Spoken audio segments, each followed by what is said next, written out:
Liftoff will start in T-minus 10 seconds. 10, 9, 8, 7, 6, 5, 4, 3, 2, 1. We have ignition. It's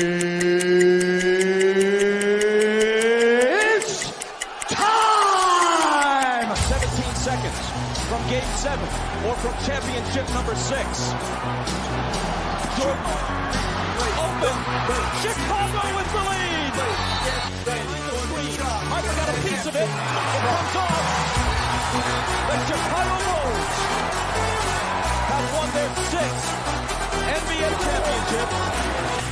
Tying run at second, 2 out. Palmero over the head of Jenks.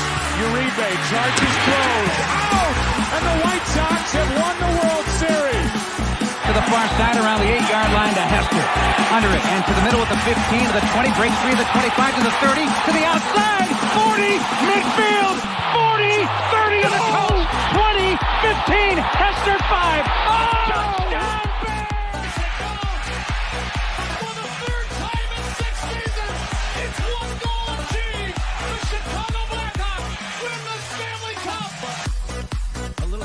Slowly toward Bryant. He will glove it through to Rizzo. It's in time. And the Chicago Cubs win the World Series.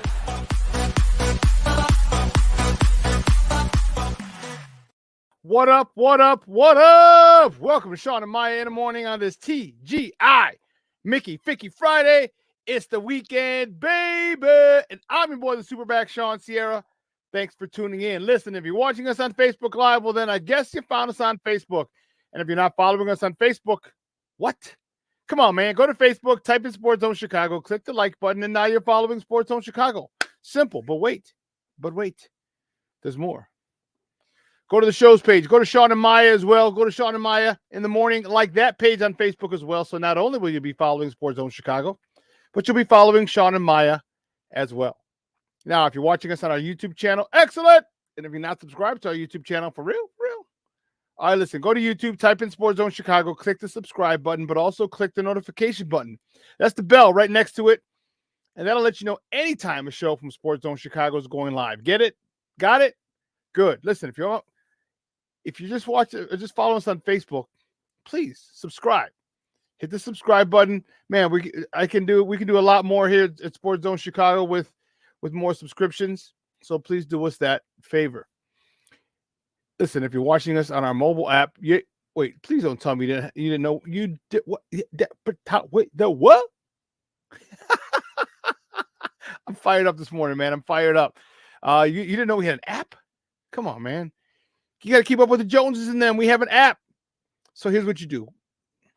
And just go wherever you get your apps from. It doesn't matter. It doesn't matter where you get your apps from. Just go there. I don't care if it's iTunes, Google Play, Amazon, Walmart, Kmart, 7-Eleven, Zayre, Zemsky, Macy, Montgomery Ward, Venture, Woolworth. Okay, it doesn't matter. You go there, you type in Sports Zone Chicago, you download it. You take us with you on the go. So not only do you get Shawn and Maya in the morning 3 days a week, not only do you get our other live shows throughout the week, not only are they archived there like they are on Facebook and YouTube, but I'll tell you what, we give you a slew, and I mean a slew of articles thanks to my man Clarence Council III. Big up to Clarence for keeping you abreast of all articles Chicago sports related.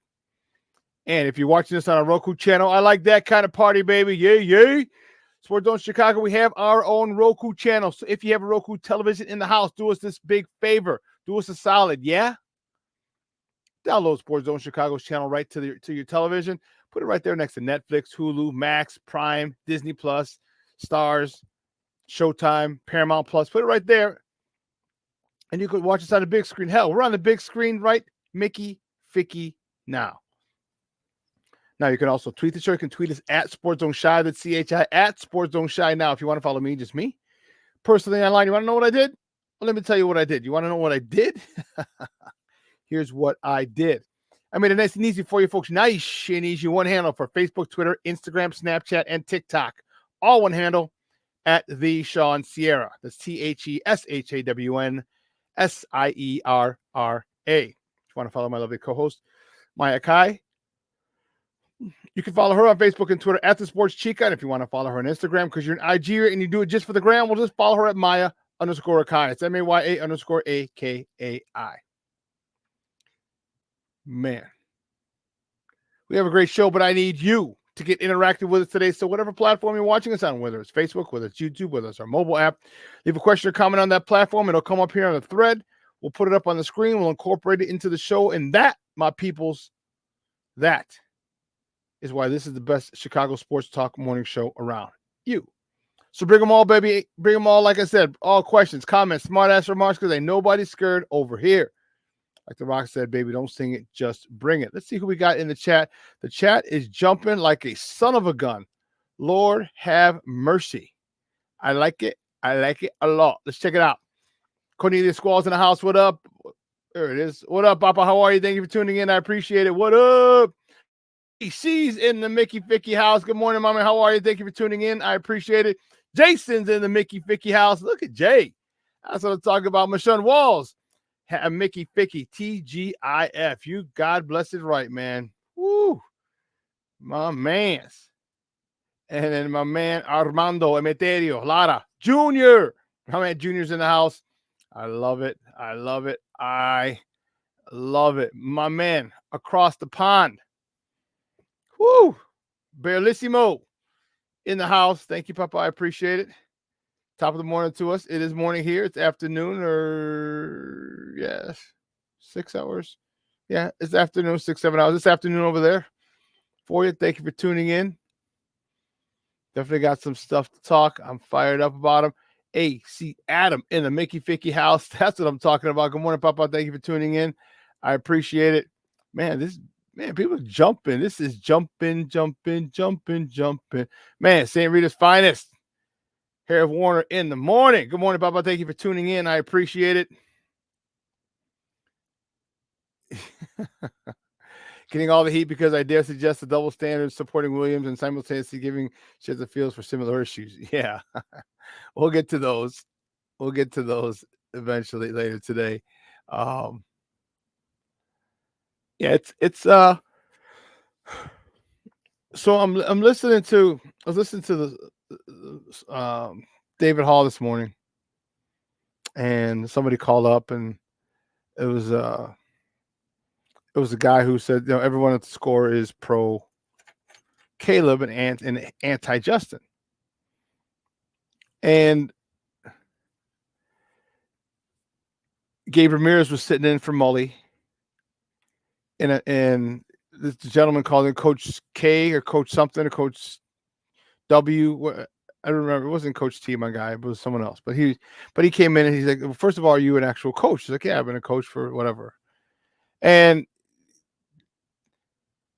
David, Hall's like, it's not personal, and it's, we want more, we want this, we want that. Gabe said pretty much echoed the same thing. He goes, why would you pass up the second pick, the second number 1 overall pick that you have, and Dave said again something that I don't agree with. He said, if you're asking if Justin Williams is the guy in his 3rd year, he goes, you've just answered your question. And I understand what he's saying. But what he's not, and here's the situation. Every situation is different. Every situation is different. Nothing is cookie cutter across the board. Now, again, I will never, ever absolve Justin from his shortcomings, from his areas of that need improvement. I'll never do that. Okay? I'll never do that. I'll never absolve him from that. I'll never give him a pass for that. No. Because I want great too. But I also know that I feel that Justin can be great. And one of the things that I wanted to call in, but I was in Jewel because after CrossFit, I stopped in and grabbed some stuff. So we got a good lunch today, me and Mom's. I want to call in and they're talking about and say this. Gabe said, well, why would you pass it up and for a chance at at this, and I'm like, you guys just don't get it. Like, numbers be damned. Like, you have to see what you have. All right. And what I've seen is a guy who needs coaching. What I've seen with a guy who was coached in college was great. Okay. Yeah, he lost the national championship game to Alabama, but that's another team with a whole bunch of NFL players. All right. And then he also had his hip was hurt in that game as well. So he wasn't 100%. So there's a lot of different things. And then we've seen at this level, the throws that Justin makes, the only thing is his inconsistency. All right. You have his footwork one way with Nagy. Then you change his footwork another way, which ruins the timing of everything, which is unbelievable. Then we've gone through this ad nauseum.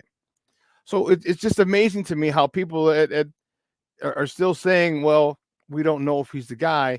And I think Caleb is going to be it. And then again, how do you think he's going to be it when you haven't seen him, when all you're going off is college? When all you're going off is he's comfortable with his coach? Or if you're saying, and they didn't say this, but if you're saying, well, we got a guy in place now to really help him take off. And I'm talking whether it's Caleb or whoever you draft, whoever people want to draft. Most people think it's Caleb Williams. So again, you'll sit there and say what he's going to do with this new offensive staff without having thrown a pass, but you won't do that for Justin. The hypocrisy is crazy. It's crazy throughout the media. But we'll get more and more into that. We'll get more and more into that as the show goes on. My man, Be Smooth. What's up, Baba? How are you? Let's see. Barely Simone. Show me you can develop Fields and Bayesian before I turn down multiple future first-round picks. Yeah. And here's the thing. We've said this enough times. Vernon Fairley in the Mickey Ficky house. Good morning, Papa. We should go do Geico Insurance to say I have a salary. I save salary cap by cutting these two bums as well as my car insurance. Stop it. Come on. That's a tough crowd. Tough crowd.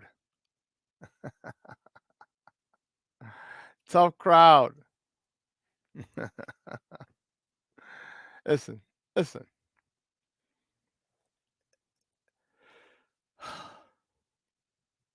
They definitely didn't live up to the last year or so. They weren't as productive as they were in the beginning of their tenure. But let's not shit on them because they were there through some lean times. All right, they made some plays. Eddie Jackson made a lot of plays. Cody Whitehair made a lot of plays.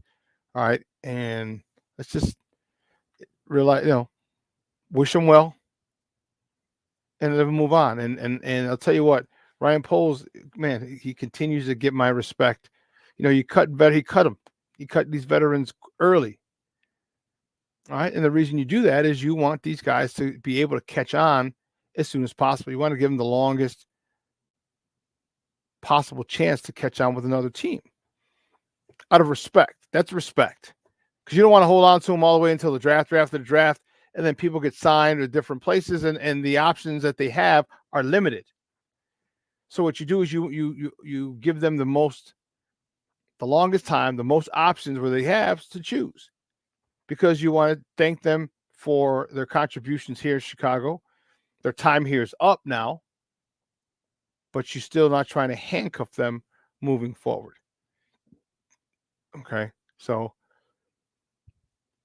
Ryan Poles again acting like the savvy veteran GM, and much respect to him for treating those guys with respect on the way out. Because he could have been a jagbag and held on to him, and then cut him before the draft, after free agency starts, and they have no, and they're behind the eight ball. So great thing. Great job by Poles. Man, we got a lot to talk. We got baseball to talk. We got basketball to talk. We got hockey to talk, and we got more football to talk. Woo, Charlie, we have a full show. Listen, I don't know a lot about a lot, but I do know this. I will tell you this, my peoples, to all my peoples in the struggle. More of the usual suspects will chime in as the show goes on. All right? But guys, you know how we do? Fool, you know how we do it? I'm going to get Steve-O to cut that clip up. Fool, you know how we do it? The first segment of every show is called Top of the Morning. It won't come just when you want it.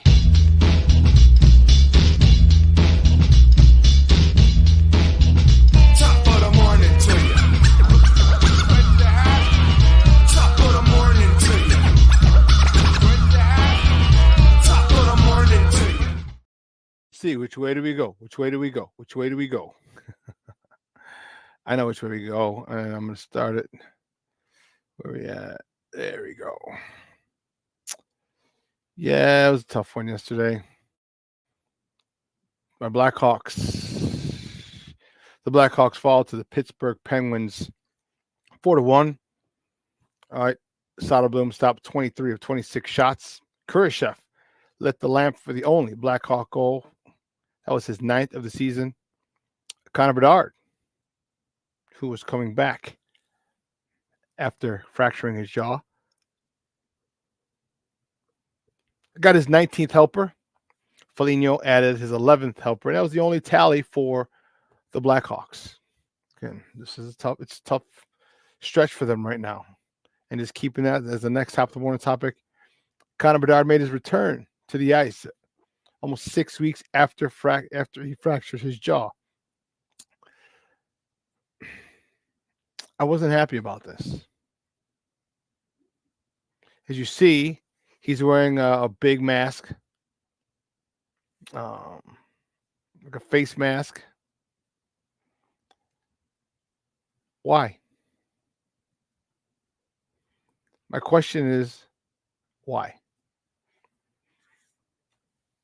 You don't need them.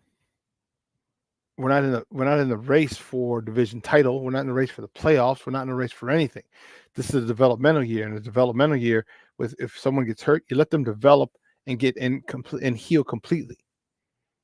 And obviously they have more information than I do.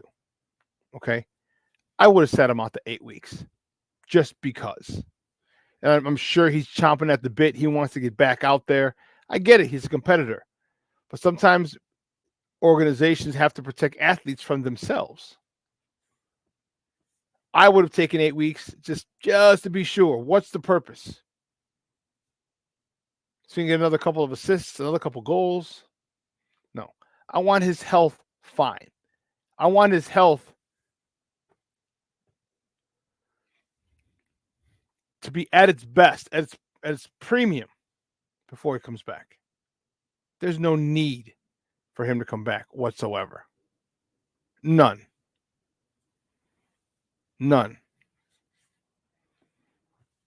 So obviously you have more information than us.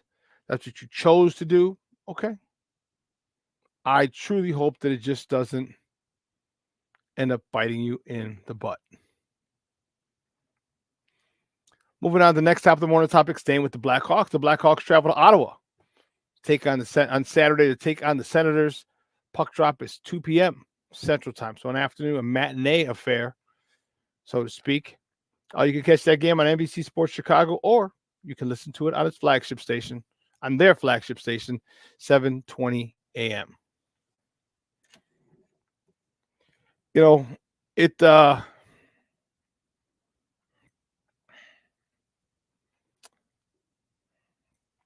it's interesting because part of me is happy he's back. Part of me is not. The part of me that's happy he's back is the, I don't have to get off my lawn type, no, that's not it. But, I like the fact that he's dying to get back. I love it. I love the fact that he's dying to get back. That means a lot. and especially because I give younger players, the newer generation, I give them a lot of static for being soft.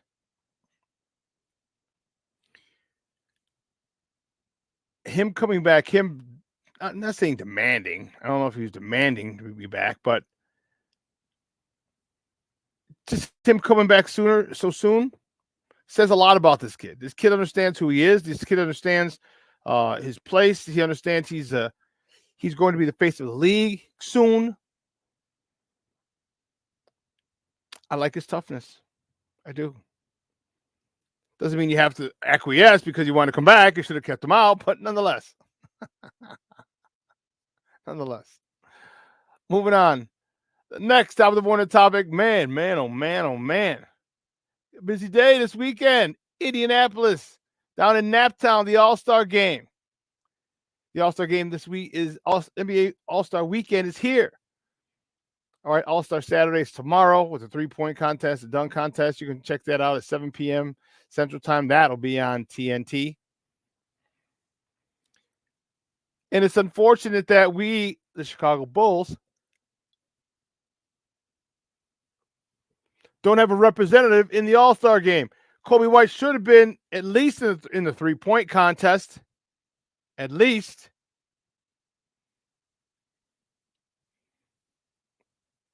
That's a little bit bothersome. It's a little bit bothersome. Kobe's having one heck of a year. Let's keep it the next. And the actual game itself, the All-Star game itself, is Sunday.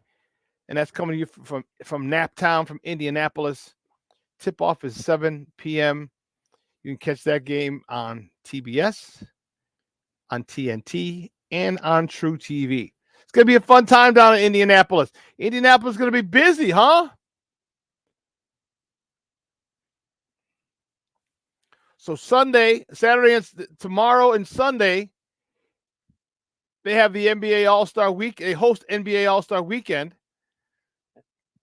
And then next Monday, they host the NFL Scouting Combine. Now, lots going on in Naptown, huh? Good stuff. Good stuff. Happy for it. Nice little town down there. Been down there a few times. I'm happy.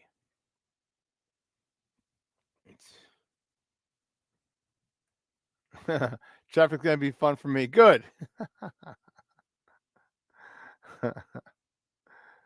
Well, the next top of the morning topic, this is pretty dope.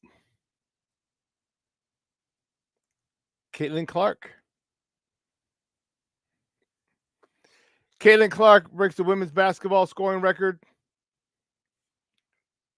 Man, dude,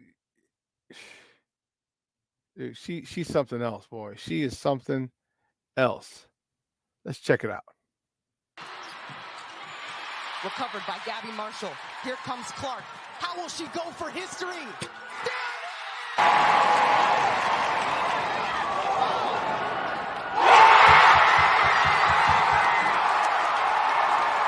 Get from the logo. Caitlin Clark on a mission. The most Caitlin Clark way to get a bucket. I mean, we are talking well inside the middle of the MediaCom logo.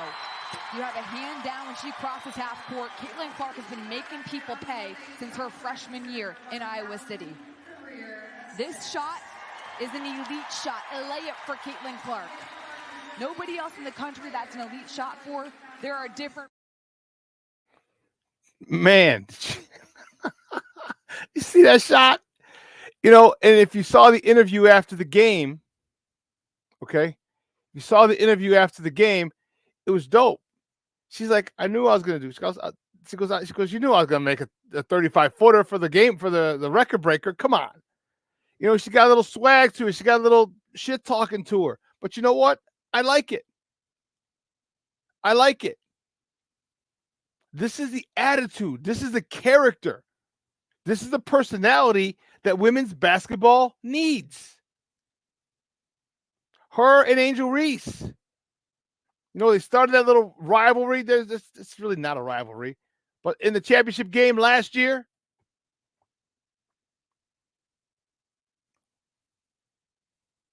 and they put women's basketball on the map, so to speak.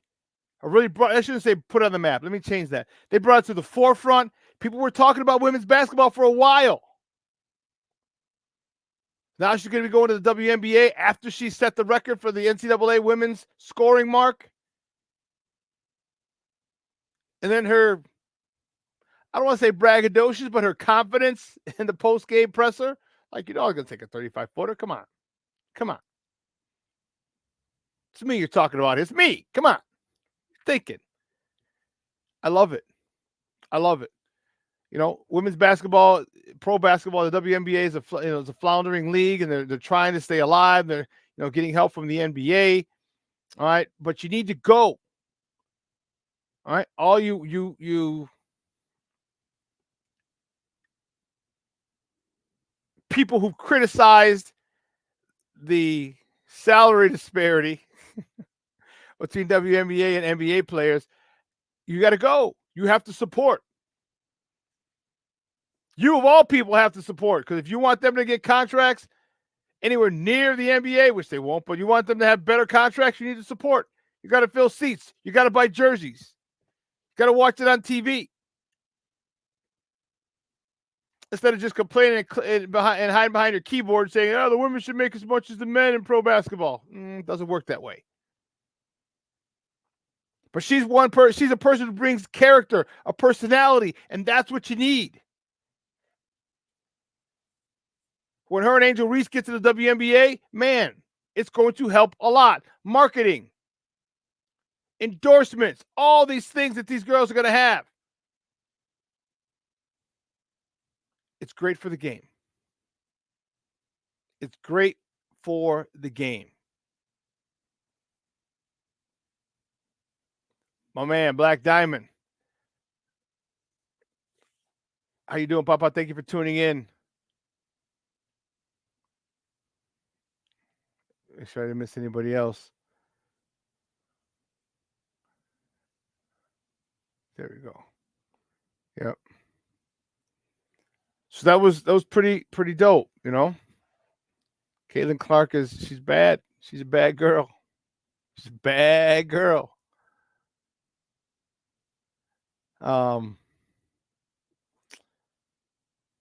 Next top of the morning topic. Yeah, kind of sad news. Steve McMichael, new Hall of Famer, was rushed to the emergency room yesterday. Was suspected of pneumonia. We had another report, and it is not pneumonia. Okay, it is not pneumonia. So he is on he's on antibiotics, I believe they said, and yeah. So hopefully he makes he's able to recover, right, and just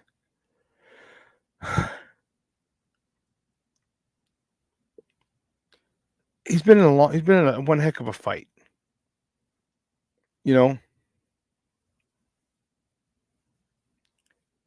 He's been in one heck of a fight, and to finally see his dream come true. And I get it. He's in a state that he's cognizant. He just can't communicate for the most part like he did before. To see him get inducted into the Hall of Fame is fine. Now you're just hoping he can make it to the enshrinement, to Canton, which would be dope, because there's probably going to be because there's three guys going in there who played for the Bears, two predominantly, one for only 4 years, and Julius Peppers. Obviously, the other person being Devin Hester. There's a good chance that the Bears may actually be playing in the Hall of Fame game in Canton. And if they are, man, I'll be there. That'll be dope. I'll be there the whole weekend. That would be dope. Just give us the word. Give us the word. I'll start looking at hotels and Airbnbs. And yeah, that will be one heck of a weekend. So we will see. We'll see. Listen, here's what I got to do. We're going to take a quick break. And on the other side of the break, We have a few more top of the morning topics. So you know what? Don't go anywhere, folks. Keep it locked right here. Shawn and Maya in the morning on Sports Zone Chicago.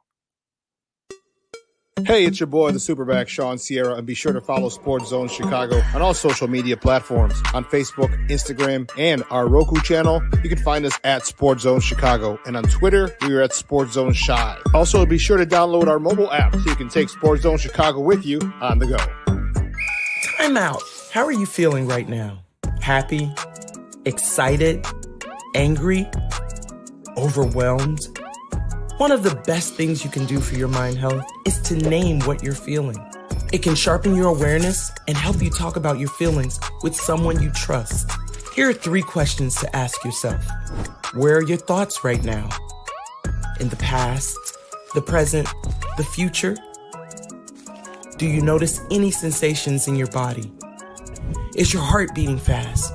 Is there a flutter in your stomach? Or are you fully relaxed? What do you need right now? Time with others? Time to yourself? Remember, there's power in this awareness. So find ways to identify what you're feeling today.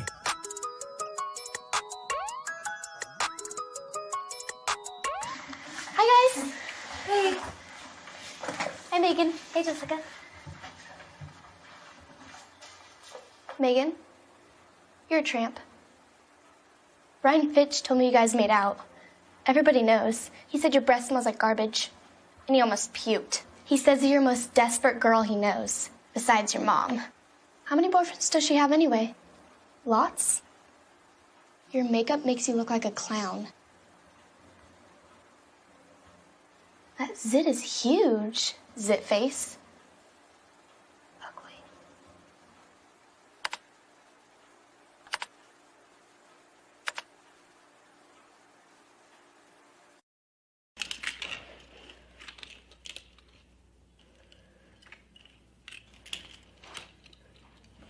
Hey, bud, what you doing? I'm playing with cars. Cars? Can you show me what a car does? Whoa, whoa, whoa, whoa, whoa. Hold on a second. First of all, this is a school zone. So you need to put down your cell phone, stop texting, and let's get to driving. Now you're coming up to a stop sign, right? You need to slow down and stop before you hit that Y line. I want you to look left, right, left. You don't want to get hit by a car going on your left, and to your right to make sure you don't get sideswiped by a guy coming from your right. You're coming, and you see a crosswalk. You better slow your horses down, because the #1 rule of driving is always yield to pedestrians. Now stop, pull over, and you are done driving. Gosh, what do they teach you kids in school nowadays?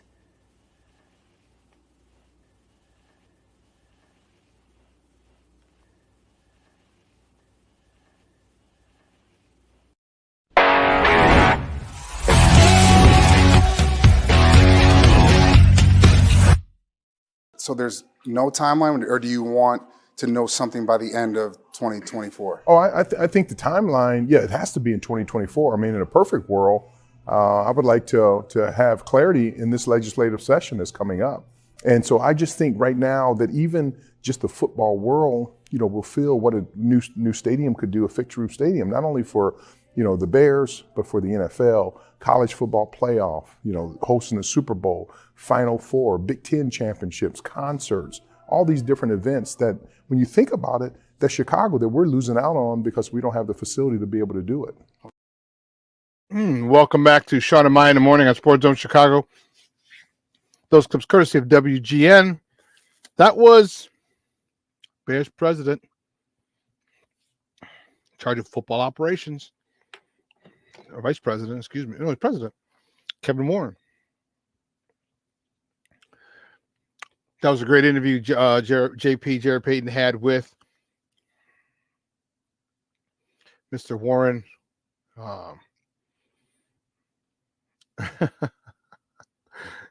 Silly. Junior. Yeah, Brian, you're right. We were talking about Caitlin Clark and the effect she can have. Yeah, Magic and Bird came in, and that was, the best thing that ever happened to the NBA, and then it just took off from there. And then Michael came, in 84, excuse me. He won the title in 82 in New Orleans. And maybe that's what they need. maybe this is exactly what the WNBA needs for it to literally take off. So good luck to them. Good luck to the WNBA and those athletes over there. The next top of the morning topic, man, this was a tough one, but it's not something that we were unprepared for. The Bears. Okay, the Bears, they have released. Yeah. The Bears have released veteran safety Eddie Jackson, and they've also released Cody Whitehair.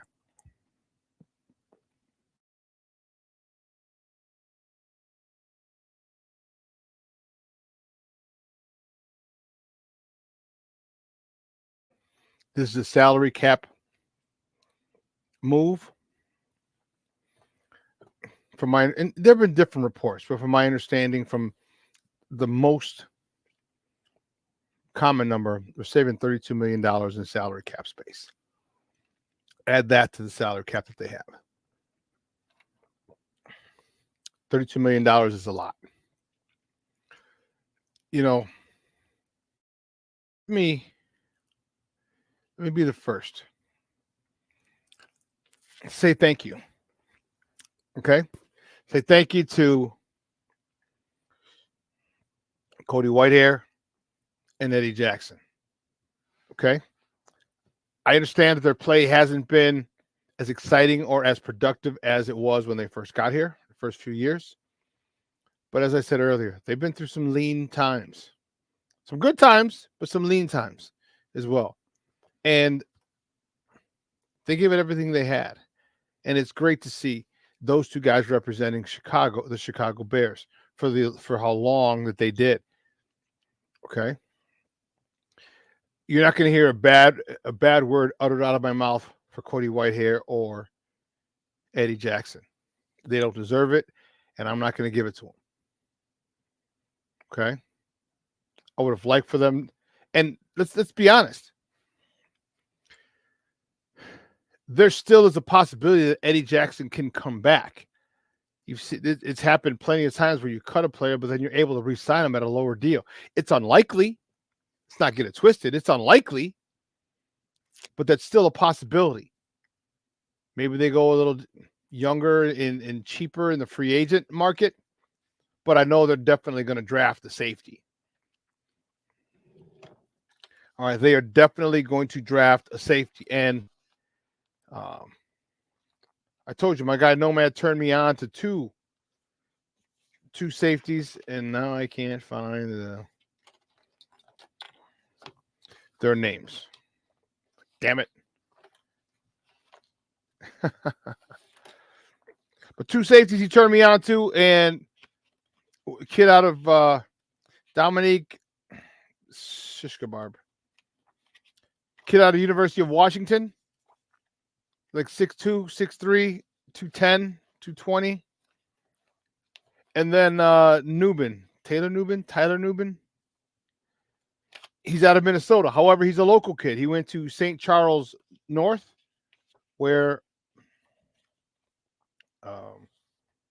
my cousins, two boys, went there and played there. So I'm gonna see if if they're still good friends with the coach, if I can get the coach on, that would be good. That'd be great to talk to the head coach. This kid's another, the head coach of a young man named Taylor Nubin. Oh, what did I do with that? Oh well. Oh, here it is. Dominic from Washington, 6'3", 210, and Tyler Nubin. It is Tyler from Minnesota. He's 6'2", 210. He's a young man who went to St. Charles North. Yeah, we'll try and get him on, and I would love for the this is someone we got to go. We have to address the safety position. We have to. Yes, I don't know if you heard me say that, but yeah, it is. It is a classy move. You give them the longest time to be able to catch on with someone. That shows respect. That shows respect, that you respect them. Jason, I agree, and that's why they were cut. I agree. They weren't. That's that they weren't playing for the money. Their production didn't equal or didn't warrant that keeping them for the amount of money that they were making. Yeah, I agree with you. I agree with you. No arguments at all on that one. No arguments at all, Jay. Not at all, Papa. Cornelia said you wouldn't mind bringing Eddie back. Yeah, I agree. And here's why. I mean, you get a Tyler Nubin. Thanks, Black Diamond. Yeah, you had them both. Tyler Nubin and you had Dominique Hampton. Yeah, either one of those. But I'd love to have a veteran guy there for these two youngsters to kind of grow under. All right, and these guys are playmakers, especially Dominique Hampton, a playmaker. So imagine him being able to sit under Eddie Jackson for a year. Wow. So, Black Diamond, you want Hampton, huh? Yeah, I watched this tape. Man, he's a bad boy. He's a bad boy. So, to me, and I like the size. I mean, to me, it's intimidating, and I think it's good. I like a free safety back there, like Cam, the dude from the Legion of Boom again. Oh, goodness. He works with my buddy. He's an ambassador for my buddy's shoe brand now. Oh, my goodness. Cam Chancellor. There you go. Thank you, Black Diamond. You're on it today, Papa. You're on it, doggone it. Yeah, I like that size. It's intimidating. And guess what? Dominique Hampton and Tyler Newman, they both bring it. And they do it in a way, see, they had to. They realized physicality is a huge part of this game, but they had to adjust to the rules. You couldn't just go run through a guy. Now I've seen quite a few shots where they've brought it. They brought it, but they leave with the shoulder. They take the head out. They turn their head. They leave with the shoulder. That's what I like. Because I want wide receivers to be feared or to be fearful going across the middle. I want that. They do have to make some rule changes. They can't, this defenseless receiver bullshit. Sorry, you can't. If you're up in the air, hey, you're fair game. It happened. But we'll see. But again, mad respect to Eddie Jackson. Mad respect to Cody Whitehair. Again, their production slipped the last couple of years. Some were hurt. Okay. It just happens. It happens. Father Time is undefeated. Father Time is undefeated. So, where did that go? Yeah. But I'm good. You know what? I'm happy they have a chance. I'm happy they have a good chance to go and look for employment. All right, they're going to be sought after.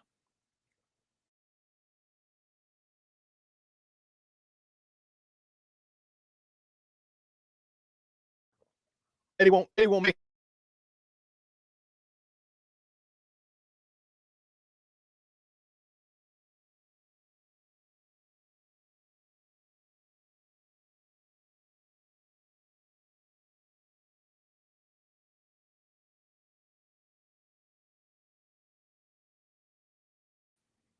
They had this conversation with him. I know they did.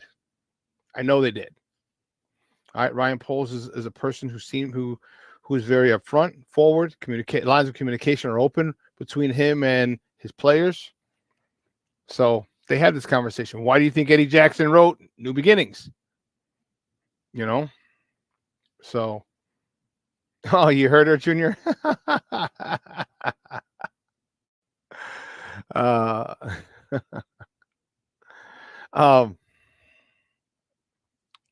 Am I still frozen? Oh, your internet glitched. Yeah, Cornelius, they'll both be picked up, and I hope so. I hope they're picked up soon. Again, I got nothing but love and nothing but respect for these guys for what they did for for us here. All right. I have no ill will toward them, and I just wish them the best. That's it. I just wish them the best. Wish it could have worked out here. I wish there could be, thanks, Steve-O. I wish it could have been under a different circumstance. I wish they could have had Eddie Jackson here for another year. Again, that doesn't mean that it hasn't been discussed. Let's be honest. It doesn't mean that.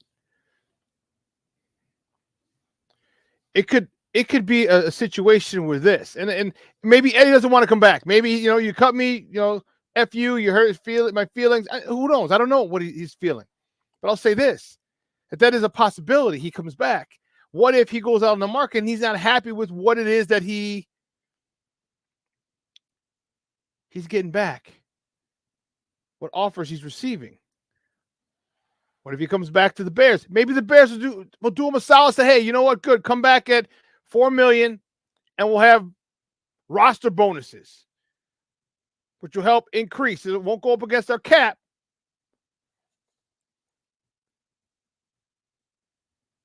And I mean, if they want him back, they'll find a way. If they want him back, yes. Exactly, Barrelissimo. Go test free agents, see if you can get a great deal. Because, again, you do that because you want them to be able to get the best deal possible. If not, we'd love to have you back at this dollar amount. If that works for you, cool. Okay, but this is where we're going, the direction we're going, and what we're doing. We could fit you in here at X amount of dollars, $4 million, $6 million, whatever it is. I don't know what it is. I'm not in Hallis Hall. But at this point is where we can get you in, where we can, and maybe depending how it goes, we might be able to get some, bonuses in there, incentives in there that don't cost against our cap. It's a possibility.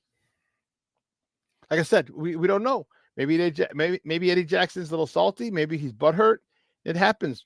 Feelings get involved. He was here for 7 years. It's a long time.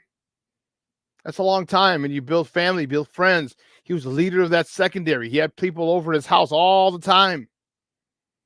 He had the DBs over at his house. He was the elder statesman.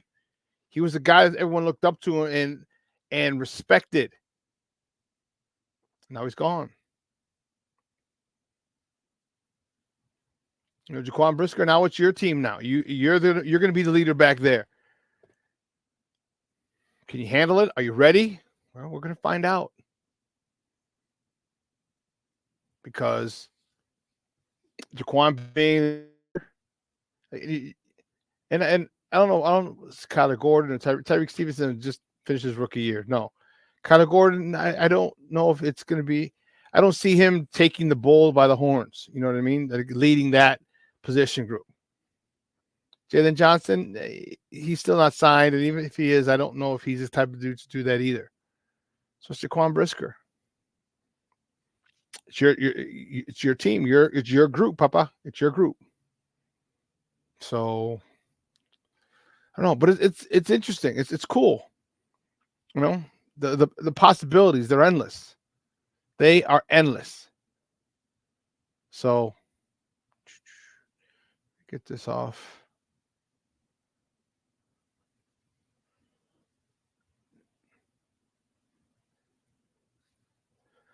We got to go to break here in a couple minutes. Let's see, what questions do you have? Let's take a couple questions before we go to break, because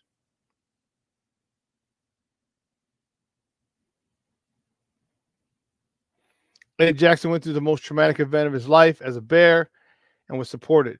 Yes. So it might hurt. I mean, of course, this hurts. It hurts him. It hurts the Bears. And again, his production wasn't where it was initially, the first 3 seasons of his career here. But man, first of all, it'd be tough to duplicate that type of production. Real tough. But there's a lot to be said for off the field production. His ability to galvanize that secondary. him being the leader.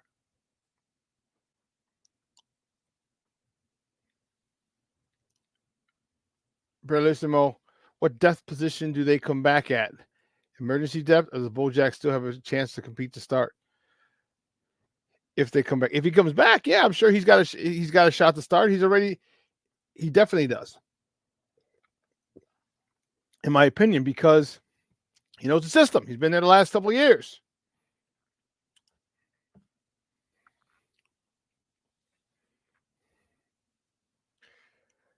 Guard and safety now, right? We definitely need a guard. Yeah, center and edge, definitely the top priority for the line. O&D. Center's great. I think if you can sign, I know you guys in the chat will remember, but the center from Seattle, sign him to a short-term deal since he knows these calls. He's very familiar with the system that Shane Waldron's bringing. And then you can go draft if you can. You got three great centers. Go get one of them. Get one of them. If you got to take them in the third round, overdraft them, take them. All right, Cedric Van Pran from Georgia. All right, you have the kid from, I just forgot his name. The kid from West Virginia, or JPJ, the kid out of Jackson Powers Johnson, the kid out of Oregon. So you got three good centers you can go get. Let them sit behind the center for Seattle that is a free agent. Go get him. And it makes sense. You can sign him to a 3-year deal, front load it. If you want to cut him after 2 years, you can, unless he's playing really, really, really well. Evan Brown. Thank you, Brian. Unless he's playing really, really well. So there's a lot of options. There's definitely some options.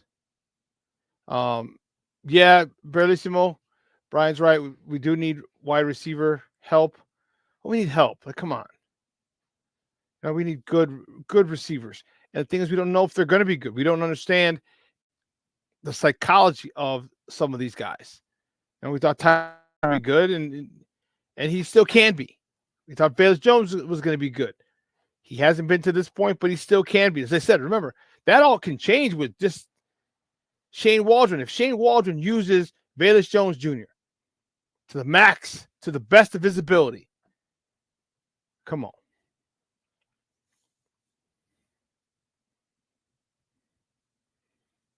Cornelius, what are you saying? You wouldn't be upset if the Bears draft Jackson Powers Johnson in the first round, 15 to 25, if they trade back? You would do that? Okay.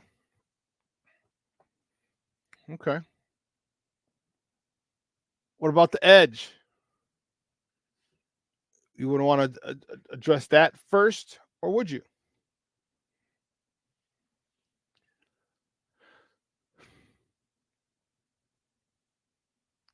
First round. Okay. All right. If they trade back, that 9 pick, I was on my show with Nomad, the one I do, the daily show with Nomad that I do, and we were talking yesterday, and we talked about what's the furthest you fall back. I said 12 or 13. That's my soft cutoff. I could go back to 15. 15 is that's my hard cutoff. Nothing. I would not trade with someone less or past 15. Would not do it. It won't do it. Because you just first 15, you're still going to get a good player. All right. I mean, you already got your number one, and then you want another quality pick. And in 15, maybe 20 can be game changers. Okay, can be, not guaranteed to be, can be. Yeah, the top 15, 20 players. If the Bears get another one of those, man, that'd be dope. Well, listen, here's what we're going to do. We're going to take a quick break, and on the other side of the break, we're going to talk a little baseball. The boys of summer are back. who has a big year ahead of them, a lot of expectations for them on the north side and the south side. We'll talk about that on the other side. So keep it locked right here, folks. Shawn and Maya in the morning on Sports Zone Chicago.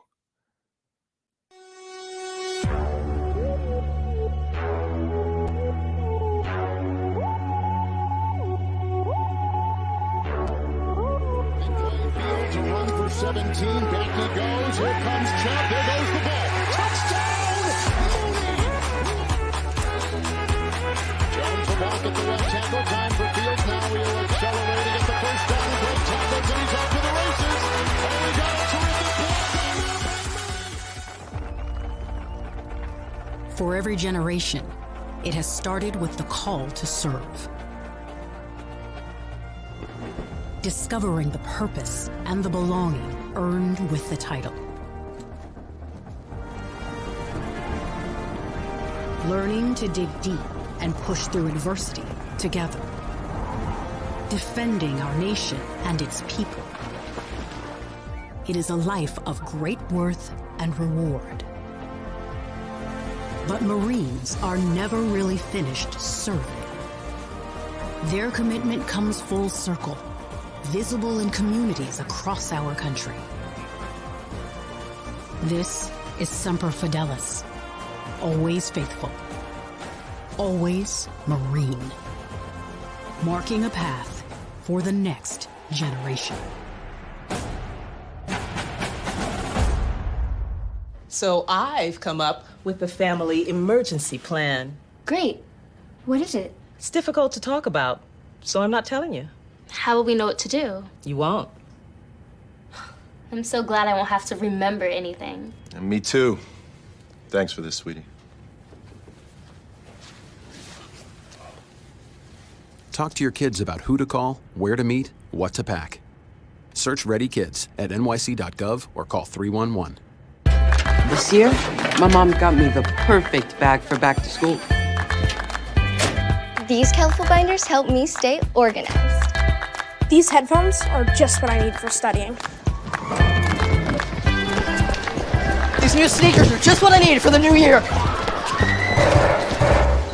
This jacket is a real must-have. My parents got me the skateboard I wanted. It's pretty cool.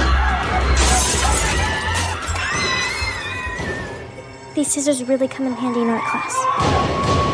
These colored pencils, too. These new socks, they can be a real lifesaver.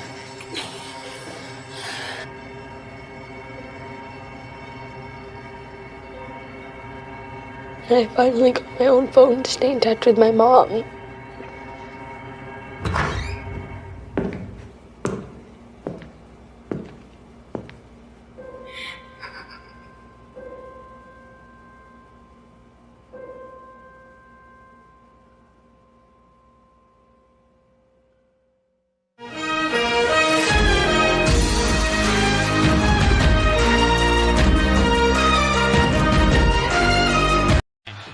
Take a picture of this.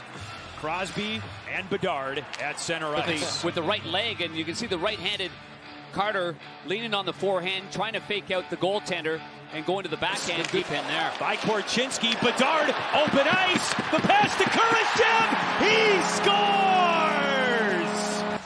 And there's that keep in there, great read by Korchinski, not bailing out, on his toes, and I thought there Bedard was going to fire it. He sees the open man, Kurashev, after a good drop pass by Foligno. All three forwards get in on the action, and Kurashev finishes it off. No chance for Nedeljkovic. Beautiful play from Korchinski, keeping it in to Foligno with the drop. Welcome back to Shawn and Maya in the morning on Sports Zone Chicago. Those clips courtesy of NBC Sports Chicago. Those are Blackhawks, baby. Our Blackhawks. See the vision of that kid? We already know he can light the lamp anytime he wants. His vision is what's huge.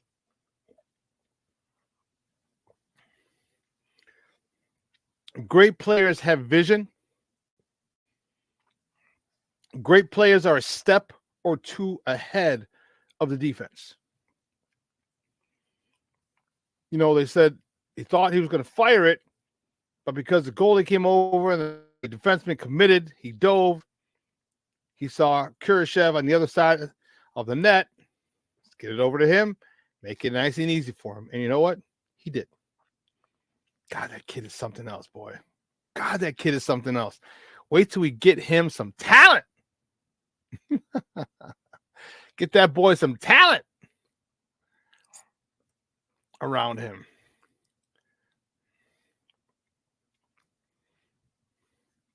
Well, pitchers and catchers have reported. Pitchers and catchers have reported, and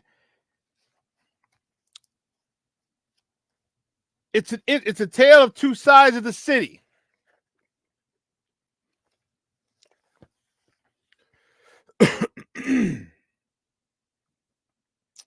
You know, I should have had this as the top of the morning topic. Mike Moustakas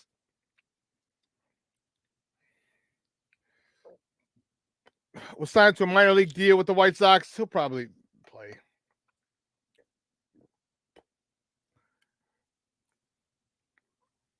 They're talking about him potentially working the corner spots, spelling Yoel Moncada at third or Andrew Vaughn at first. That doesn't move the needle for me. I'm sorry, it doesn't. Okay, it doesn't move the needle for me. I don't get too excited about Mike Moustakas. He's 35. He's got 215 career homers.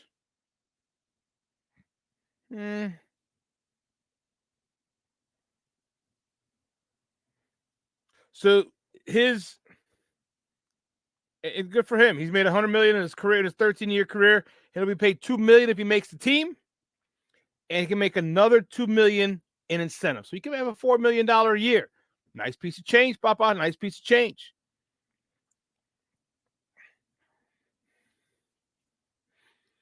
You know, again, that doesn't move the needle for me. I'm happy. That's cool. We got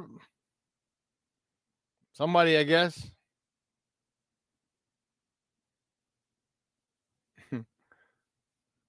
The Great One 2.0. I don't know about that. I don't want to go that far, AC, but the kid is freaking great. Kid is good. Black Diamond, yes. Where'd they go? I do agree that he's going to get in free agency and draft one of those young players, one of those kids. I do. Let them sit for a year. Next year, they kind of rotate. And in the third year, either cut the veteran or just all out and out say, hey, the guy we drafted is starting. But I'm looking at my White Sox. Why? I don't know. Apparently, I'm a glutton for punishment. What's really funny is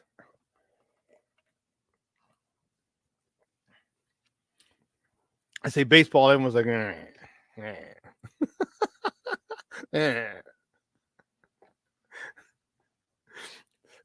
People tuned out. They're like, I don't want to hear about baseball.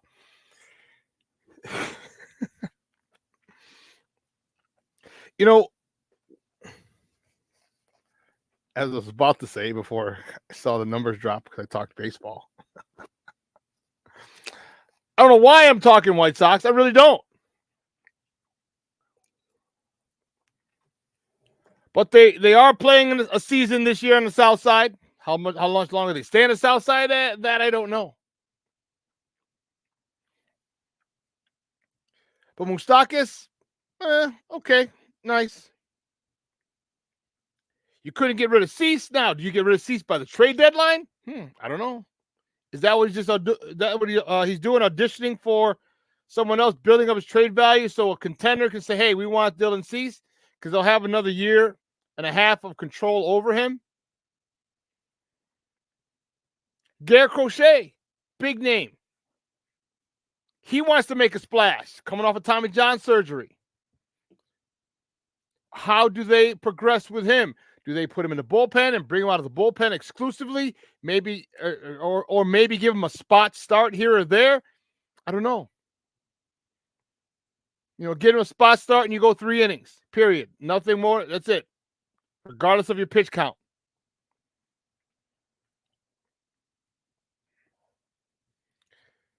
And then there's one Michael Kopech.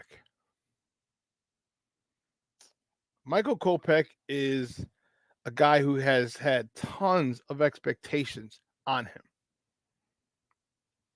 Hell, I remember going to see his first game when they were bringing these guys up.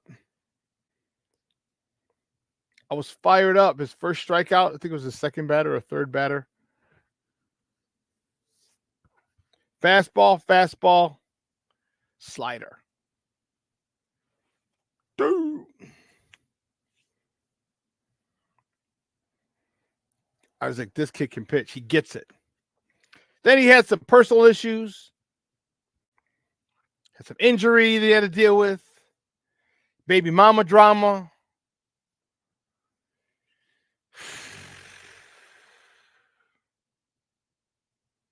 Never really lived up to his potential. And this is a guy that we were counting on big time. Big time. So according to Devon Shawn, who's out in Glendale, said he's much thinner, leaner, and he's adamant about being the guy that the White Sox thought they were getting. Okay, now you got to go to work then. If that's what you think, then I need you to go to work. Because we thought we were getting a top of the rotation guy, one or two. Okay? That's where we expect you, one or two. We got Dylan Cease, so that means you're number two. Can you be a strong number two? We're going to find out. Can you not get frustrated when you walk a batter or walk two batters or bat a bloop and a bloop and a ball, base on balls? Can you not have body language that shows that you're frustrated? We're going to find out.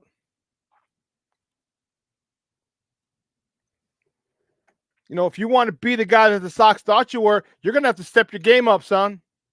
You're going to have to step it up big time. There's going to have to come a point in time where you have to say, hey, you know what, bump this. I'm talented. I'm throwing this pitch. If you hit it, God bless. But you're probably not going to hit it.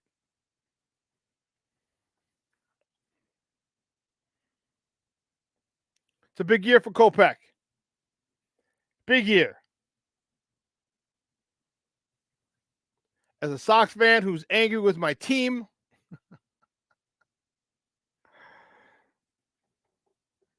I want to see Kopech do very, very well. I want to see him get back on track. I want to see him get 12 to 15 victories this year.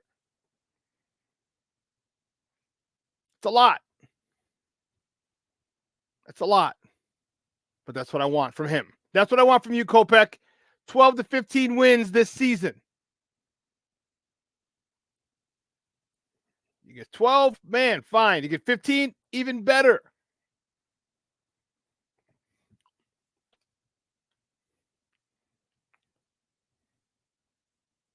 But I need you to show out.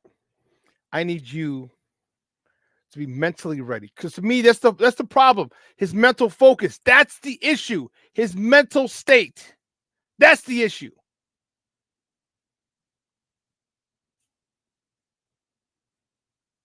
He took some time off for personal matters, get his mental health right. Okay, cool. I'm not going to blast you for that. I'm not going to ride you or give you shit for that. Okay. If you found it necessary to take time off for your mental health, okay, good. Then you better come back strong, mentally tough. You're on the south side, Papa. Ain't no whining over here like they do on the north side. This is the south side, baby. This is south side tough. We need you with a blue collar mentality.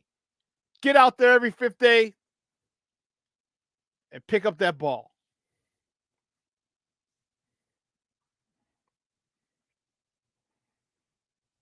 Can he do it? Yes, he can. Will he do it? That, my friends, is $1 million question. Will he do it?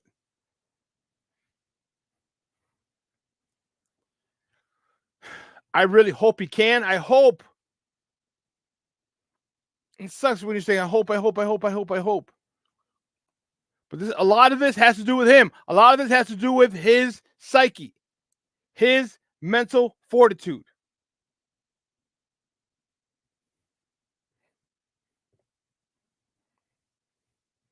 That's what I want.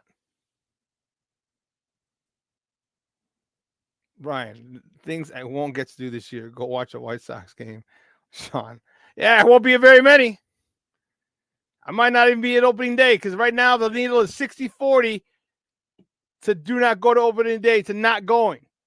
I don't feel my guys selling tickets, $75. I don't want to feel like paying $75 for them jamokes.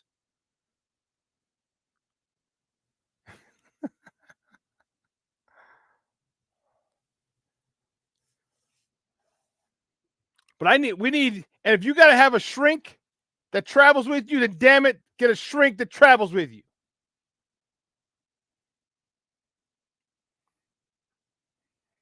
You know what I mean? Like you got the money, Papa. It's not like you don't have the money. And you can get the White Sox to pay. It's proprietary to their business, so it'll be an expense. But this guy, Michael Kopech's got to show out. Michael Kopech has to really, really, really become one of the best, one of the top pitchers in the league. And that's asking a lot. That's asking a heck of a lot. But I'm asking it. You know why? Because he has that potential. Does Pedro and his pitching staff, are they able to get that out of him? That's the $1 million question. Because if you can't, if you are able to, wow, you have a nice little 1-2 punch at the top of your rotation. Nice 1-2 punch. Cease and Kopech at the top? Yeah. Both winning 15 to 20 games? Oh, yeah. Don't know if that'll happen. Don't know if that will happen.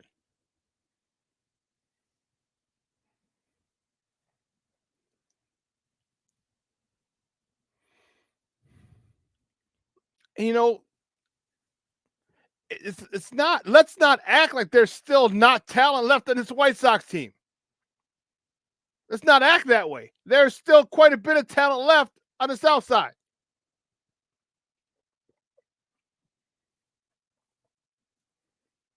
You have Luis Robert. You have Yoel Moncada. Now, where he's at up here, I have no, in that crazy brain of his, I don't know. You still have Eloy Jimenez. You still have Andrew Vaughn. You got some pop in that lineup.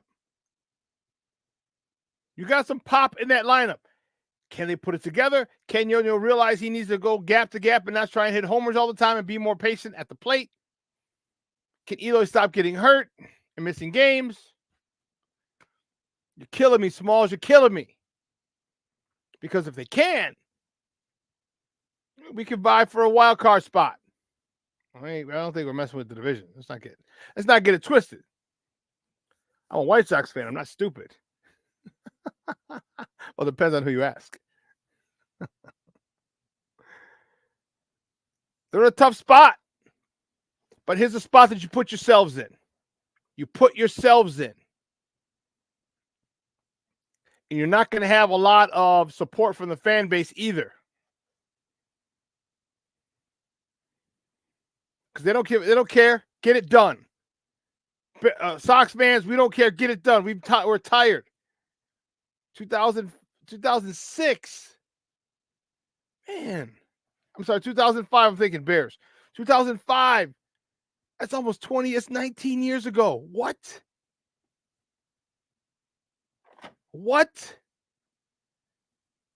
19 years ago. Yeah. It's time. It's not going to happen this year, that's for sure. But it's time. Like I said, I'm a White Sox fan. I'm not stupid. And plus, I'm mad at them right now.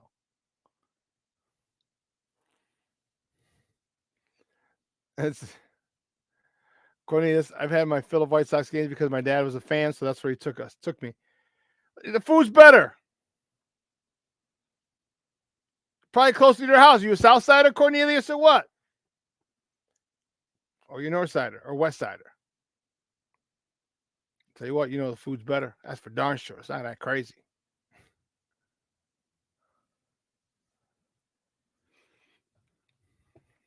Interesting events to unravel on the South Side. North Side, You got some stuff to figure out as well.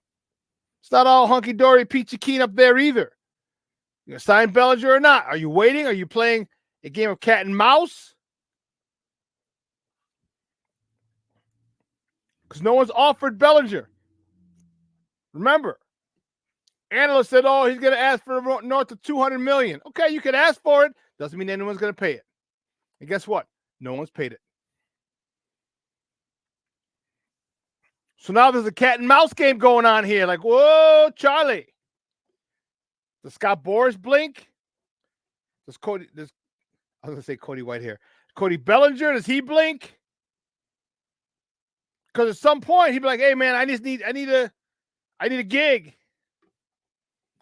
All right, I'll take a $9-10 million deal for 1 year. Or if I want to go back to the Cubs, I can go back to the Cubs. They'll give me an extension. We'll work it out. At some point, players, they're so stuck. We're so stuck on routine. So he's got to know where he's going. He's got to know. Am I going to Arizona? Am I going to Florida? My wife got to get the kids together.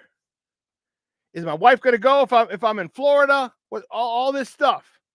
Arizona, I think he has a house out there, so it's not going to be his. He'll be fine.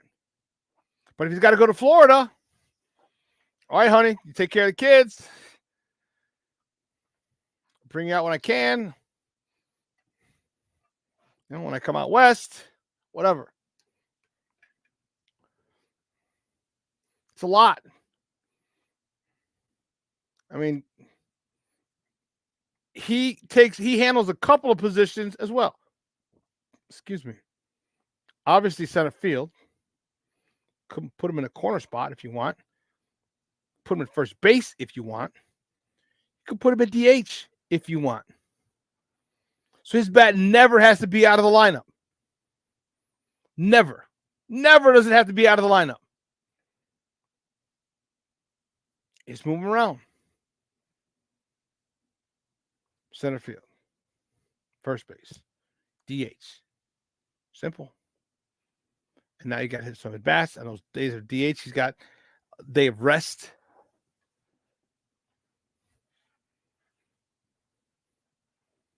You know? Well, listen, here's what we're going to do. Let's take another quick break. All right? On the other side of the break, we'll talk a little Bears. We'll get to some Bears conversation. I'm fired up about it.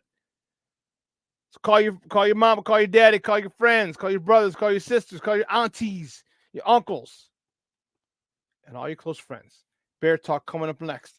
So keep it locked right here. Shawn and Maya in the morning on Sports Zone Chicago.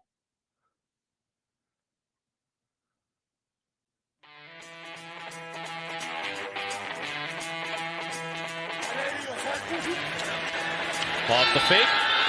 Fields against the grain. Finds Jesse James.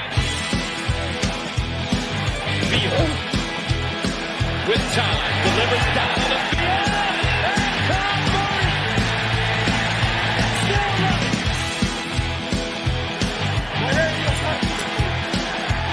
Big one-way field stumbling. Trying to cut it back. Justin Fields making magic happen. There goes Fields. Touchdown.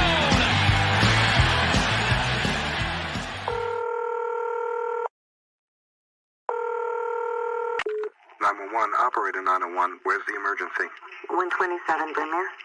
Okay, what's going on there? I'd like to order a pizza for delivery. Ma'am, you've reached 911. This is an emergency line. Large with half pepperoni, half mushroom. You know you've called 911. This is an emergency Do you line. know how long it'll be? Okay, ma'am, is everything okay over there? Do you have an emergency or not? Yes. And you're unable to talk because... Right. Is there someone in the room with you? Just say yes or no. Yes. Okay, it looks like I have an officer about a mile from your location. Are there any weapons in your house? No. Can you stay on the phone with me? No. See you soon. Thank you.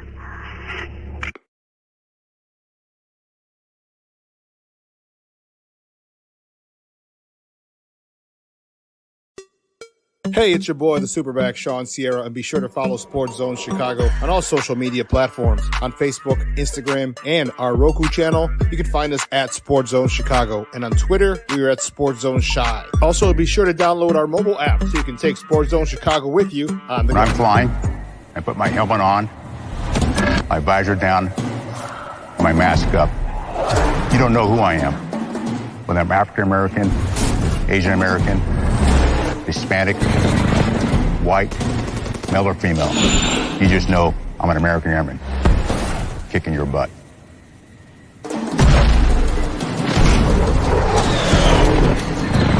I'm General C.Q. Brown Jr. Come join us.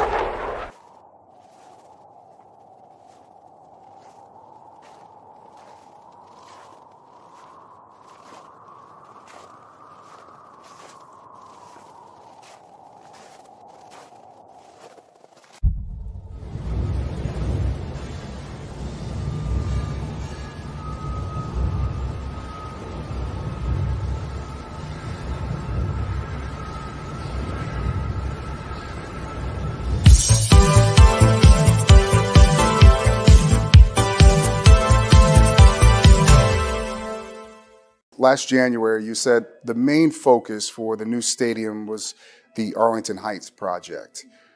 What changed in June, and where's the focus now? Has it shifted more towards the city? You know, anytime you come into a new situation, you're just gathering information. Now I've been here about 10 months, and I'm able to really have gathered, information. I mean, the Arlington Heights property is incredible. I mean, anytime you have 326 acres, near a major city, and now we've cleaned everything, so it's a vacant piece of land. So that's a great piece of property. That said, to be able to have optionality with Chicago, I've made it very clear what I feel about Chicago. I think it's the finest city in the world, and so it's just something that feels right about the Bears in Chicago. But this is a long journey. Yep. This is a long journey, he said. Sorry, I was reading something. Those clips courtesy of WGN. Where are we getting our stadium? When's the groundbreaking? What are we doing? What are we doing? There's a lot. And it's funny. We're hearing a certain faction of people who aren't happy with that interview. Okay, where he mentions, oh, well, I'm glad Justin Fields is a Bear. Certain people are like, well, he's not saying anything, and it didn't fit their agenda. And it's funny because now, what's really funny? You're gonna love this. What's really funny is this.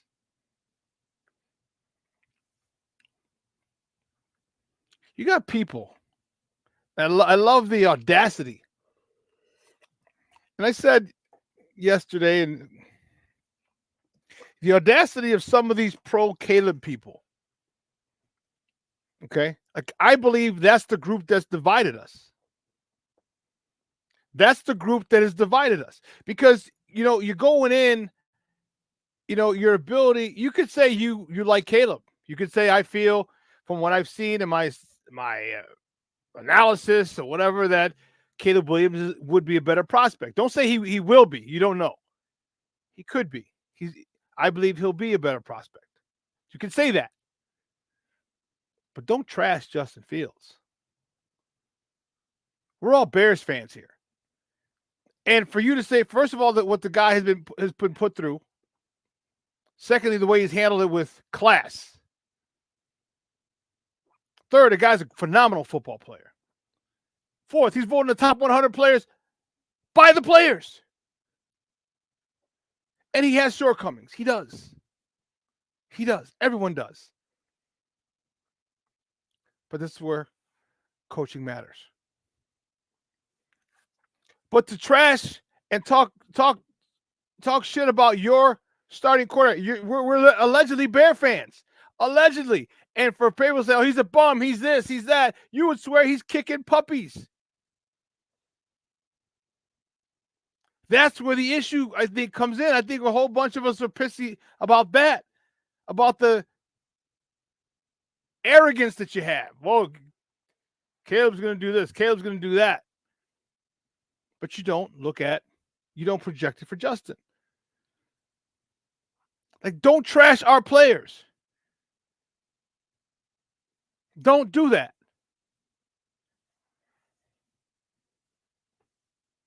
All right, that Jamoke on the radio who went and bought the TV, the jersey with Caleb. Like, really? How disrespectful is that to your quarterback right now? You couldn't even have waited? No, you want to be an ass and say, look what I got. And when they trade the number 1 pick, you can look like a bigger ass than you already do. I told you. That group doesn't know what they're doing. Because if you're Caleb's people, you're looking at what they're doing to Justin. You're looking at Justin sucks. He's a bum. He's this. He can't read defenses. He's crap. He's this. All this negative talk.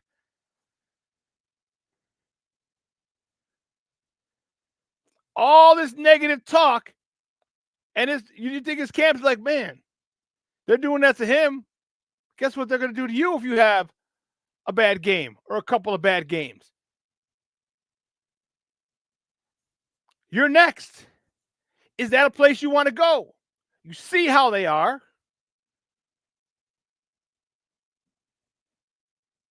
Like, you could actually force him into not wanting to come to Chicago. Now, he can't force his way to Washington because the Bears could trade the number 1 pick to whoever they want. But what I'm saying is, stop being jamokes. Stop being jerks. One of the things that I'm looking forward to is obviously what we do with the first pick. Okay? You know how I feel. I'm pro Justin. Doesn't mean I'm anti Caleb. I'm pro Justin, and I think that getting the Hall really, really helps this team. I said it on the show that I do with Nomad on a daily basis. You can catch that today at 3:00. You can catch that on my personal Facebook page. Check it out, Shawn Sierra Sports on Facebook. It'll probably be on Sports Zone Chicago's YouTube channel and Roku channel starting next week. We'll try and get that together. Okay. But I was saying, I gave the analogy, and people talk, well, you need. It's funny how one person says something, everyone just runs with it. You need a phenomenal quarterback to win the Super Bowl. I'm like, no, you don't. The Chiefs have one, but no, you don't.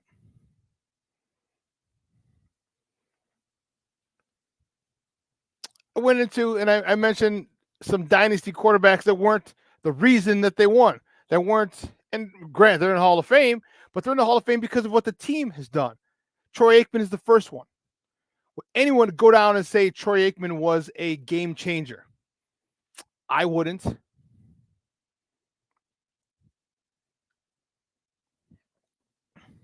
I wouldn't. You know why Troy Aikman won those 3 Super Bowls? Eric Williams, Nate Newton.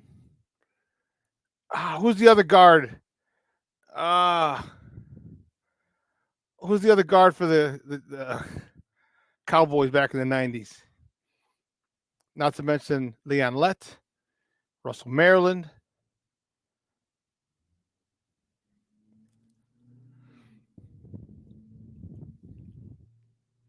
Michael Irvin, Emmitt Smith, Jay Novacek, Alvin Harper before he left, Larry Allen. Thank you, Brian. Larry Allen. That's why he won. They were a phenomenal team.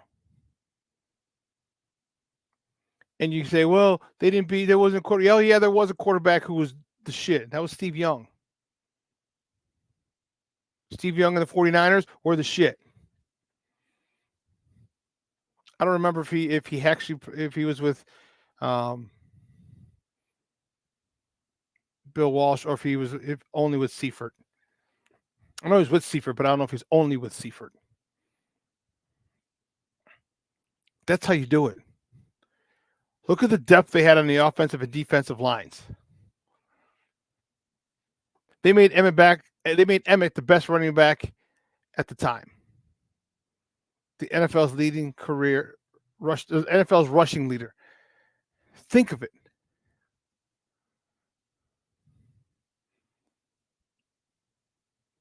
As I said, look at the defensive line. I mean, they got Charles Haley too. That's where it's won. That's where it's won. And this is why everyone's talking about we need a center. We need to shore that up. Because I'm comfortable with Tevin Jenkins. I'm comfortable with a new free agent center if we get it. I'm comfortable with Nate Davis. And I'm comfortable with Darnell Wright. And I'm pretty comfortable with Braxton Jones. So we have a decent offensive line. Just need some continuity.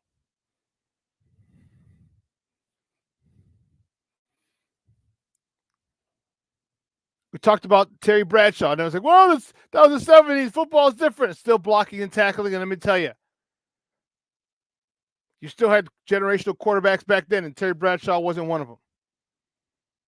So you mean to tell me that you can't get another, you don't think there's another football team in the world that can win with a dominant defense and an average quarterback?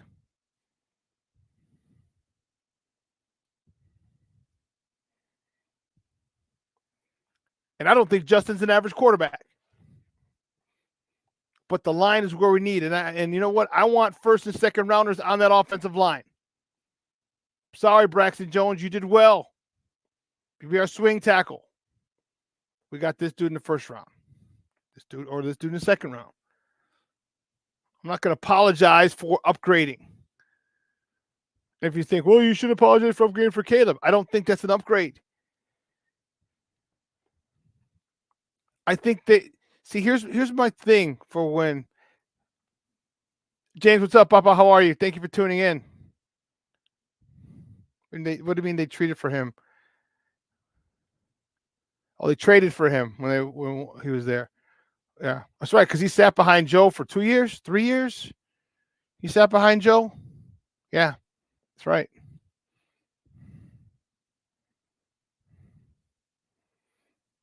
Yes, you're right.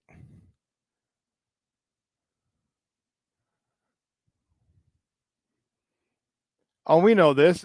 If Peyton or Barry Sanders ran behind the Dallas offensive line, that NFL rushing title would be untouched. It might be untouchable now, just because of the way that the running back has been devalued. But if Peyton or, God forbid, Sanders ran behind that line, come on, man. Come on, man. That would be insane. And it's nothing. I'm not taking anything away from Emmett. You just happen to have the best offensive line in the league. That helped a lot. So what Poles is saying, hey, I need it to the point where the backup, who's going to be Tyson Bagent and whoever they draft, because they're most likely going to draft another quarterback, if Justin goes down, they can step in and they still have a great team around them. That's the way it seems. That's the way it seems Poles is building this thing. They'll have depth. They'll have talent in that depth. I insinuated it, but I didn't state it, so I had to state it. And I just don't think that it's a good fit for Caleb because this is Justin's team. All things are not a great fit. You can sit there and say,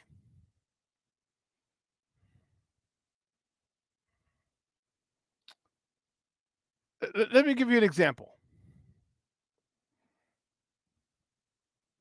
Yes, Cornelius? Yes. Yes, he was. Emmitt Smith was always in the secondary before he got touched. Yeah. Let me give you this analogy. Say you got the best running back coming out of college. He's 185, 190 pounds, maybe. All right. Kind of a scat back. A lot of outside zone. They played on turf. But he is literally hands down the best running back in college. Wins the Heisman. Okay. Doesn't mean he'd be a good fit for a team. Doesn't mean he'd be a good fit for Chicago or Green Bay or Cleveland or some team that plays up north in the snow, in the winter, in the elements. Where his shiftiness, his quickness would be a liability. It'd be better to have a slower, not slow, but slower, but sure-footed back, a heavier back. It doesn't mean that the other guy isn't good. It just means it's not the right fit. He needs to go to a team that has a dome or that plays in the South in warm weather all their home games. And this is what I'm saying with Caleb. I don't think it's going to be the right fit. I'm not taking away from his talents. The young man is he's uberly talented. All right. From the quickness of the release to his scrambling ability to his propensity to keep his eyes downfield when flush from the pocket. He scrambles to throw as opposed to scrambles to run. There's a lot there that I like. And I think and I hope he'll be a great quarterback. Just not the fit here. I don't believe. And fit is everything. We talk about fit and scheme. Your fit, your scheme, your coaches. We talk about that being so important for players.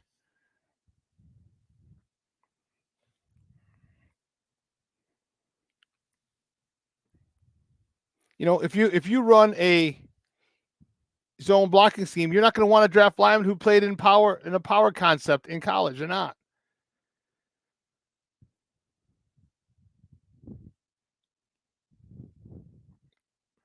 So it's just not a good fit. What are you guys thinking for wide receivers? Do you have to have Marvin Harrison Jr.? Is that a must? Or are you okay with trading or if you trade that pick away, come down maybe 5 or 6 spot where you most likely will lose out on Marvin Harrison Jr.? Are you okay with going with someone else if the Bears don't get Marvin Harrison Jr. because they got more draft capital just to trade back? Are you okay with it? And if you are, who do you like? Who do you like? Do you like Malik Neighbors out of LSU? Do you like Romeo Dunze out of Washington? Do you like Xavier Leggett out of South Carolina? Who do you like? If we can't get Marvin Harrison Jr. because we have the 6th team, the team in the 6th slot wants to come up with the Giants, whoever. They want to come up and make a trade. They give you a haul. Remember, the further back you come from, the more of a haul you got to give us.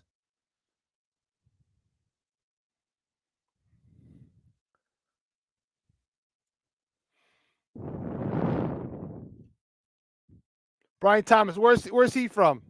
I heard the name, I just don't remember it. Where's Brian Thomas Jr. from? Put it in the chat. Let me know. You know, I've already stated that I think I'm pro Justin. But I also stated that I'm pro Bears as well. And whatever happens, I trust Ryan Poles. Oh, okay. Thomas is at LSU as well. I trust Ryan Poles. I said I trust Ryan Poles until I can't trust him anymore. And to this point, I still trust him. And if he decides that he wants to go off, grab the kid out of SC, okay, fine. Doesn't mean I'm gonna stop rooting for my Bears. I'll keep an eye on Justin Fields, see where he's at. But how many of the people on the other side of the fence can say the same if he stays with Justin? Because we know what they're going to do. We know they're going to start spewing their vitriol at Poles. Oh, you need to be fired. It's malpractice. It's this. It's that. Because they don't get their way. So I got people saying Malik Neighbors, Odunze, and Brian Thomas. What about Xavier Leggett, kid out of South Carolina?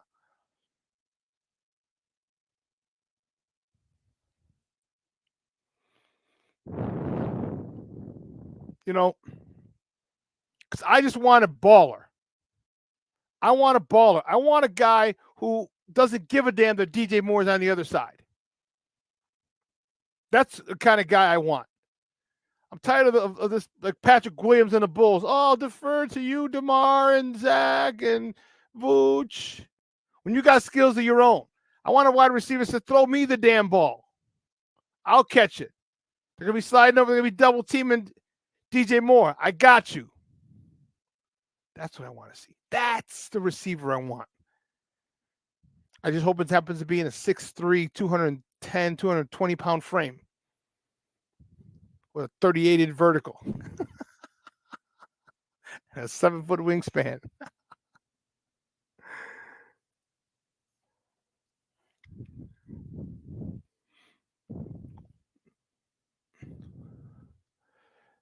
J2K Walls Jericho. Good morning, Papa. It's an interesting stat for Odunze. He's got an incredible contested catch percentage, but he doesn't create separation. Some point to his contested catch percentage is evidence he'll be good, but the tape tells a different story. Well, that's why he makes so many catches that are contested, because he can't create separation. And there's a thing to be said for guys who get it done regardless. There's a thing to be said for that. And I get it. You're moving up in class to the DBs. These are the best DBs you'll ever see in the rest of your life. Can you do it at the next level? Because there's a lot of great receivers who haven't been able to do it at the next level. Brian, you don't like it. You said Legette's a one-year guy. Okay.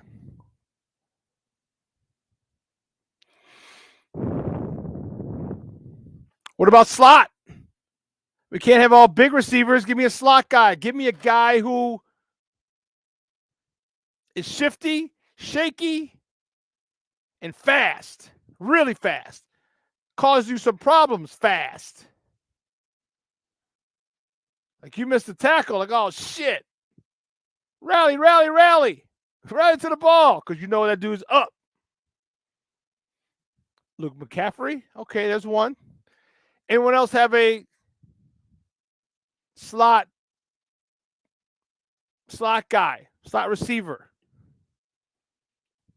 Christian McCaffrey's brother.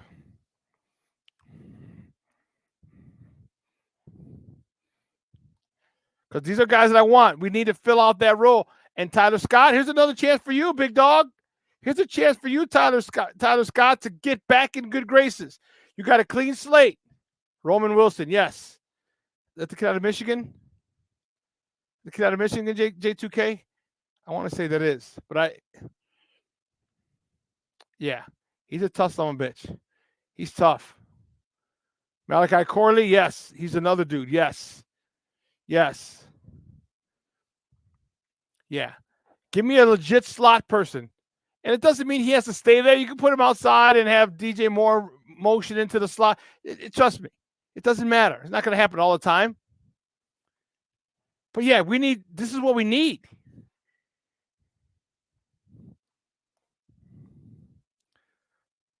We talked about this before, but I don't remember some of the names. If I bring up tight end, who do we have? I know we got, everyone knows Brock Bowers. But there's some other guys. One of the guys, Sanchez, he comes up. I'm trying to get him over here. Come over here. He's always joins the show with me and Nomad in the afternoon. He said Baylor Cupp is the tight end. I forgot. Oh, shoot. I forgot where he's from. 6'6", 260. Forgot where he said he's from.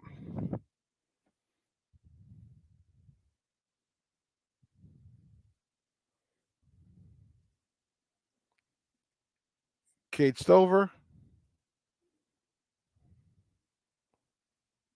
Ben Sinnott.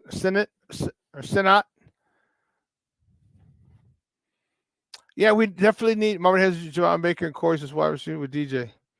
Yeah, we definitely need a tight end because we're going to be running. There are going to be multiple formations. There's going to be a lot of motion. So definitely need a tight end.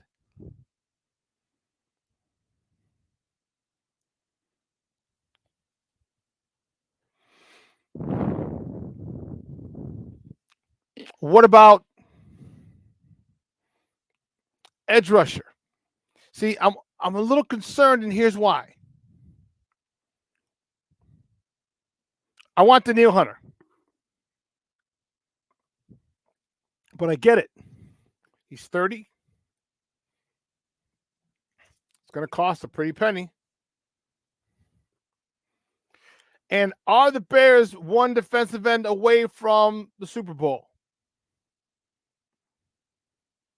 Are they? That's why I'm a little concerned. Because the Bears are not one defensive end away from the Super Bowl. Don't get me wrong, you got to pass, you got to rush the passer. You got to move him off his spot, but we're not there yet. We're not there. Because, see, I don't know if I would take a tight end at 9. I don't know. I want to. I really do. If Brock Bowers is there, man, yes. Or do you trade back from 9? Because you could trade back. You could listen. The Bears have 5 draft picks this year, 5 or 6. You trade from 1 to 2 to Washington. You get a haul. And then you trade 2 back to 4 or 5. Whoever's down there who wants a quarterback. Think of the haul you get. You'll probably pick up a second this year. Man, you might have 2 or 3 second-round picks after starting it with none. With none. None ya. None ya. This is why I want the haul. I want to address all these issues, as many as I can in one swoop. As many as I can.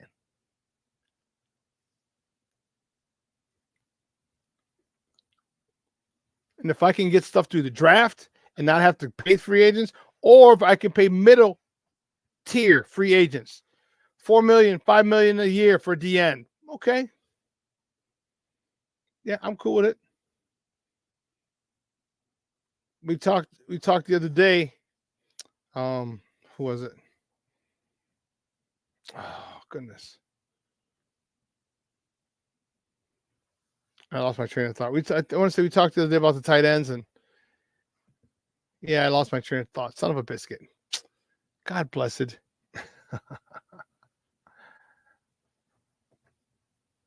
Yeah, I see Brian, AJ Espinoza, and Huff from the yes. AJ Espinoza played with the defensive coordinator, Washington, I want to say. We talk about marrying players and coaches. There's one, I believe.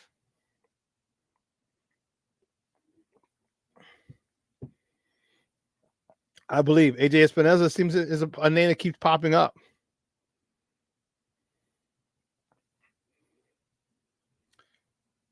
Yeah, I don't think that he's going to call. I think Danielle Hunter's going to be a lot more. He's had a lot more production the last 5 or 6 seasons consecutively, and he's going to cost more in free agency. Yeah. Oh, yeah. I don't know a lot about a lot, but Danielle Hunter, he's got, 87 and a half sacks?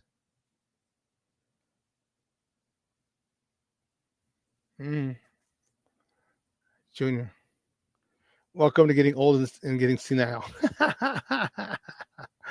Hey, it happens. Yeah, Hunter's old. He's 30, but you give him a 3-year deal. You get him a 3-year deal, 30, 31. Cut him after that. Trade him after that. You know, we did the Roquan and the Bobby Quinn and the Khalil Mack. We could do the Danielle Hunter. We can do the Danielle Hunter if he doesn't work out after 2 seasons.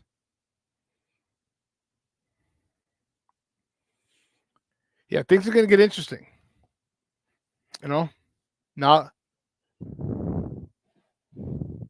Oh, okay. You said Hunter will cost the same as both AJ and Huff combined. Yeah, I agree. Yeah, B. I agree. And you know Poles ain't doing that. You saw what he did with the linebackers. Tremaine Edmonds and DJ Edwards.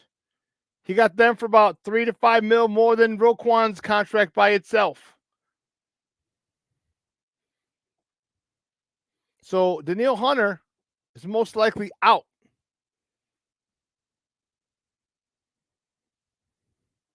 Most likely out of, or we're out of the Danielle Hunter sweepstakes. Is what I'm assuming.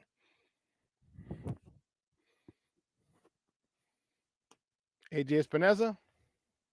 Again, we're not one defensive end away from the Super Bowl. We're not. We can use the help rushing the passer, but you can get that from a rookie. We'll see. We will see. Crazy, crazy, crazy. Man, guys, 2 hours has come and gone. Man, what a great time a great day. Had a great chance to talk with you guys and the interaction back and forth. I love it. I freaking love it. All right, this debate is going to rage on until Ryan Poles says he's traded the number one pick, or until we have to wait till draft day and say, hey, he traded the number one pick, or we're keeping it and taking Caleb. This conversation is going to be crazy until then. Just not trying to let the people who are on the other side of the fence sway you in any way. Don't let them do it. But guys, have a phenomenal weekend. Is it supposed to rain? See something.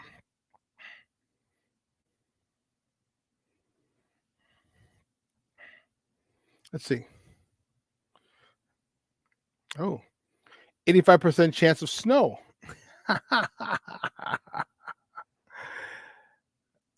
29 degrees tomorrow. 29 degrees.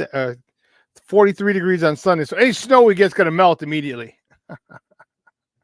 43 Sunday, 47 Monday, 53 Tuesday, 58 Wednesday. Yeah, snow's going to last for like an hour. But have a good weekend, folks. It is President's Day weekend, so if you're off, enjoy it. If you're not, sorry. Sorry. But we'll be back. We'll be back. I don't know if I'm doing the show Monday. I'm not positive. I'll let you know. Make sure you follow me on Sports Zone Chicago.